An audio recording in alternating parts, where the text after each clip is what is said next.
ప్రభుత్వం పంతాలకు పట్టింపులకు పోకుండా ఉన్నటువంటి డ్యాంలలో నీటిని నింపాలని, దాని ద్వారా చెరువులకు నీటిని విడుదల చేయాలని హరీష్ రావు కోరారు. కాంగ్రెస్ ప్రభుత్వం పంతాలకు పట్టింపులకు బేషాజాలకు పోకుండా కాళేశ్వరం నుండి మిడ్ మానేరు, అనంతగిరి, రంగనాయక సాగర్, మల్లన్న సాగర్, కొండపోచమ్మ సాగర్ జలాశయాలను నింపి వాటి ద్వారా చెరువులు నింపే కార్యక్రమాన్ని చేపట్టాలని ప్రభుత్వాన్ని కోరుతున్నామని మాజీ మంత్రి హరీష్ రావు అన్నారు. సిద్దిపేట జిల్లా గజ్వేల్ పట్టణంలో ఆషాఢ బోనాల సందర్భంగా ఎమ్మెల్సీ యాదవరెడ్డి, మాజీ ఎఫ్టీసీ చైర్మన్ ఒంటేరు ప్రతాప్ రెడ్డితో కలిసి మహంకాళి అమ్మవారిని దర్శించుకొని హరీష్ రావు ప్రత్యేక పూజలు నిర్వహించారు. ఈ సందర్భంగా ఆయన మీడియాతో మాట్లాడుతూ రాష్ట్రంలో ఈసారి వర్షాభావ పరిస్థితులు కనిపిస్తున్నాయని, రైతులంతా కళ్ళల్లో ఒత్తులు వేసుకొని వర్షాల కోసం ఎదురు చూస్తున్నారని, అమ్మవారి దయతోటి వర్షాలు కురిసి నీరు సమృద్ధిగా రావాలని ప్రార్థించామన్నారు. రాష్ట్ర ప్రభుత్వం కాళేశ్వరం ప్రాజెక్టు నుండి నీటిని తీసుకువచ్చే అవకాశం ఉందని, మేడిగడ్డ వద్ద 40,000 క్యూసెక్కుల నీరు ప్రవహిస్తుందని, బ్యారేజీ గేట్లు తెరిచి ఉన్నప్పటికీ నదిలో ఉన్న నీటి ప్రవాహానికి అనుగుణంగా 4 మోటార్లు నడిపించుకునే అవకాశం ఉందని అన్నారు. ఈ కరువు పరిస్థితుల్లో కాళేశ్వరం నీటిని తీసుకువచ్చి చెరువులు, కుంటలు నింపుకుంటే రైతాంగానికి మేలు జరుగుతుందని పేర్కొన్నారు. ఈరోజు ఆషాఢ బోనాల్లో భాగంగా మహంకాళమ్మ బోనాలు చాలా అద్భుతంగా, అంగరంగ వైభవంగా ప్రజలందరూ కూడా గొప్పగా జరుపుకుంటున్నారు. అందరికీ ఈ సందర్భంగా శుభాకాంక్షలు, అభినందనలు కూడా తెలియజేస్తూ, మరి కమిటీ అధ్యక్షులు శ్రీధర్ గారు, వారి కమిటీ సభ్యులందరూ కూడా చాలా చక్కటి ఏర్పాట్లు ఈసారి చేశారు. మరి కమిటీ వచ్చిన తర్వాత కూడా ఈ దేవాలయం కూడా దినదినాభివృద్ధి జరుగుతూ ఉంది. ఈ మధ్యనే మరి దేవాలయం ముందు కూడా చక్కటి రోడ్డు కూడా మా స్థానిక కౌన్సిలర్ గారు, మా చైర్మన్ గారు కలిసి చక్కటి రోడ్డు కూడా నిర్మాణం చేయడం జరిగింది. మరి ఈరోజు రాష్ట్ర వ్యాప్తంగా కూడా ప్రజలు వర్షాల కోసం ఎదురు చూస్తూ ఉన్నారు.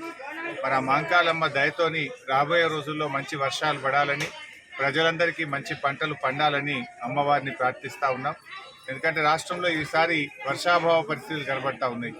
రైతులందరూ కూడా కళ్ళల్లో వత్తులేసుకొని వర్షాల కోసం ఎదురు చూస్తున్నటువంటి పరిస్థితి ఉంది. సో అమ్మవారి దయతోని మరి మంచి వర్షాలు పడాలని, నీళ్లు రావాలని చెప్పి అమ్మవారిని ప్రార్థిస్తూ ఉన్నాం.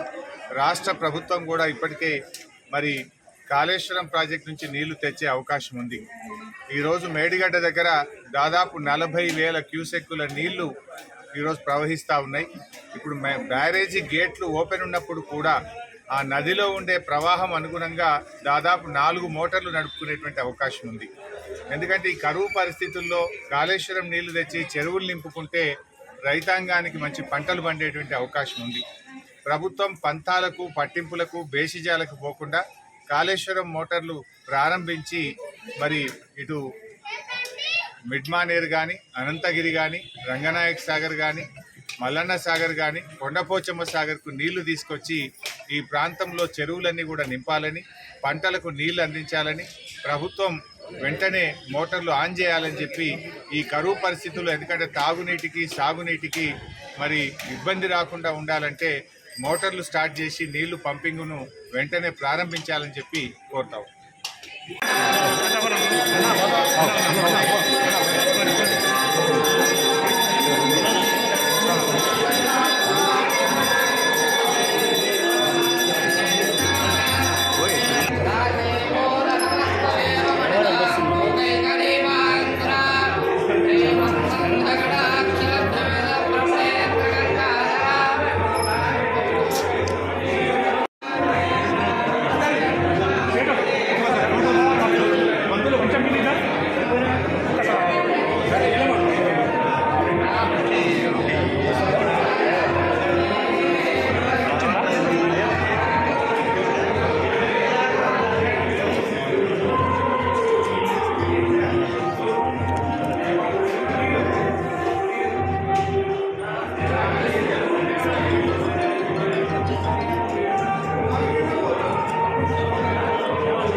Sun Life multi speciality hospital ప్రజలకు నిరంతర వైద్య సేవలు అందిస్తున్న హాస్పిటల్.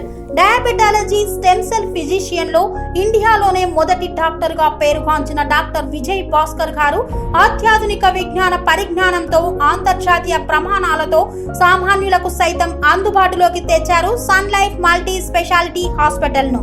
అనుభవజ్ఞులైన వైద్యులతో అన్ని రకాల వైద్య సేవలు, ఆపరేషన్స్, సర్జికల్ ఎమర్జెన్సీలు, ప్లాస్టిక్ సర్జరీలు, చికిత్స అందించనున్నారు. 24 గంటలు అందుబాటులో ఫార్మసీ మరియు అంబులెన్స్ సౌకర్యం కలదు. సంప్రదించండి Sun Life multi speciality hospital, Dhammaiguda. Contact number 8121678234, 9700971100.